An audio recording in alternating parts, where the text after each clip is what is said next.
Okay, so I just want to.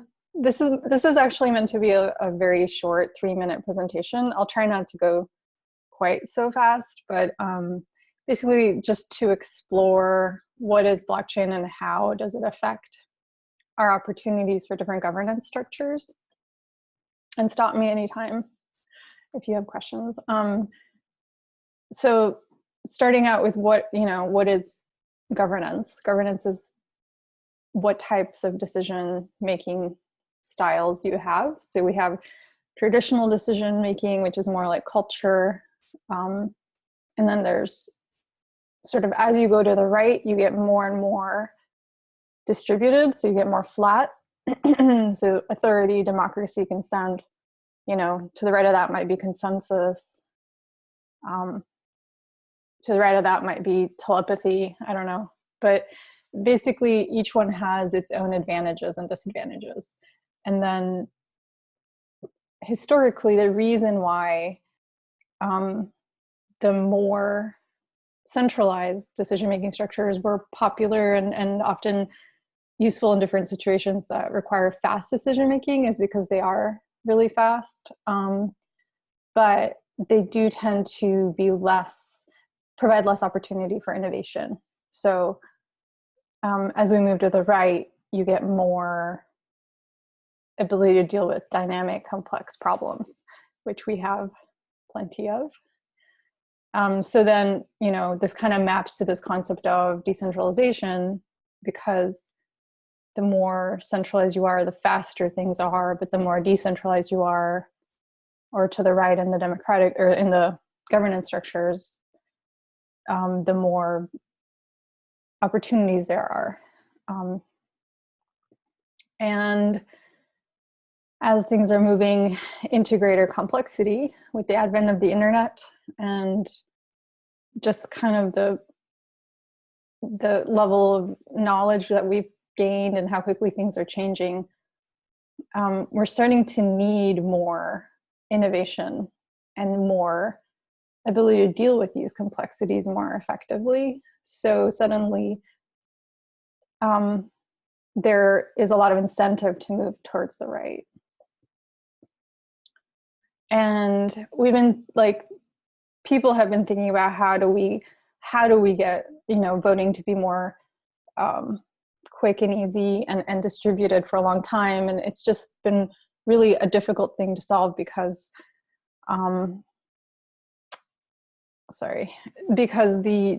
basically the technology wasn't quite there. And I'll go into that in a minute.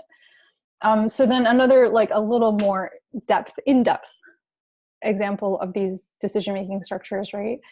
The pros and cons of these different types of decision-making structures can be really nuanced and complex. So this is just another slide of how, as you go from oligarchy to consensus, there are different advantages and disadvantages and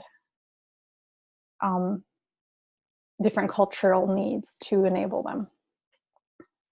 And then as you move to the right, you get more of these self-organizing structures. You get more emergence, you get more kind of natural organic formation. And you also get more cooperative organizations. And I'm sure you guys have probably heard of this, but the book Reinventing Organizations, where you start introducing the concept of organizations themselves can take on these different governance structures. And as they mature, they also move to the right. So they also become more decentralized and democratic.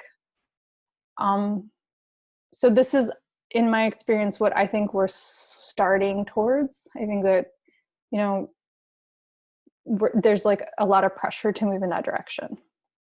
However, in the past, there hasn't really been a good solution to the problem of, as soon as you put voting online in order to make it cheaper and faster, you couldn't historically have anonymity and verifiability at the same time.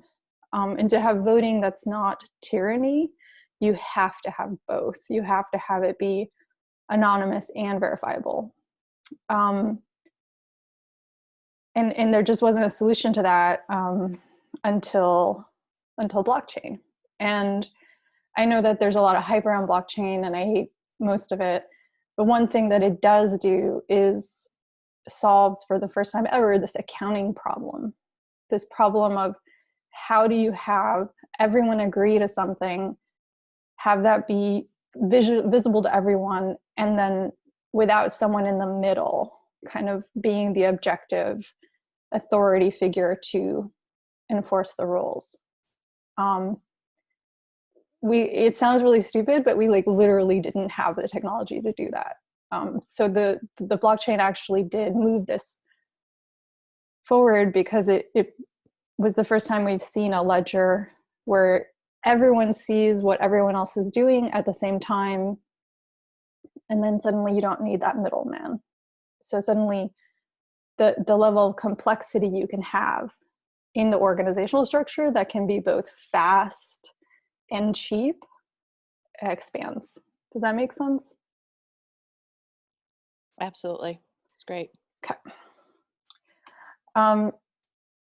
So this is sort of the blockchain's sweet spot, in my opinion.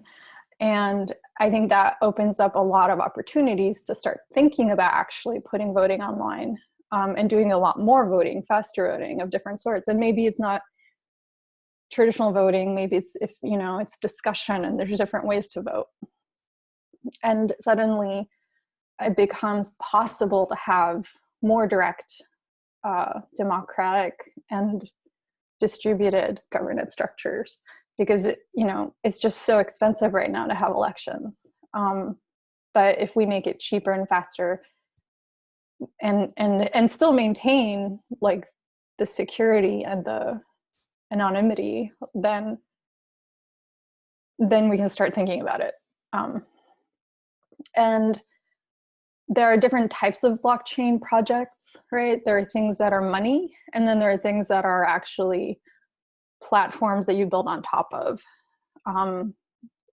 And what's interesting is the money right now has been focused on the anonymous and verifiable side of things. So a lot of, these alternative currencies have really been like building out the technology to make the money transactions anonymous and verifiable. But the platforms, some of the platforms have really been focusing on the governance, like how do large groups of people vote on something, and how do you get a good sample set and make sure people are not gaming the system.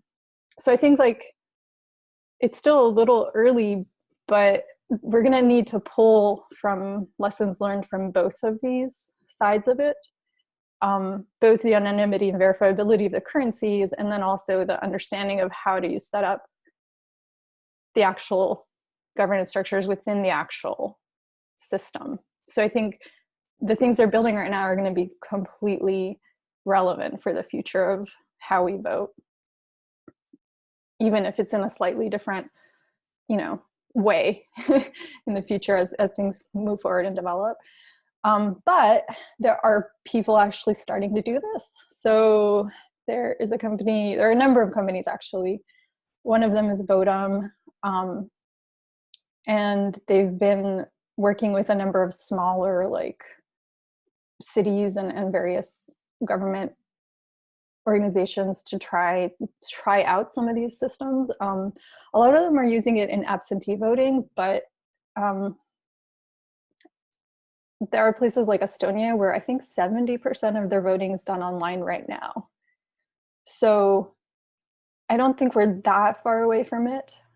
And as we've seen, like how imperfect our voting systems are already, even with some of the risks, it might not be worse than what we have now. And then the last slide is just that as we start thinking about implementing some of these technologies, we do also have to keep in mind that the architecture of the technology determines the narrative. So the architecture is what makes you decide what you can and can't do within the system. And when we're picking technologies and when we're even supporting or building them, we have to really understand that who is building it and how they see the world and how much they think about culture and society, and, you know, really how much they live the values that we want to portray will determine how they build the architecture, which will then affect the limits that we have. So, you know, people like to use the word socio-technical stack, and I think it's because the decisions you make in the software architecture will ultimately affect society. So if you're thinking about that, you're going to be better off.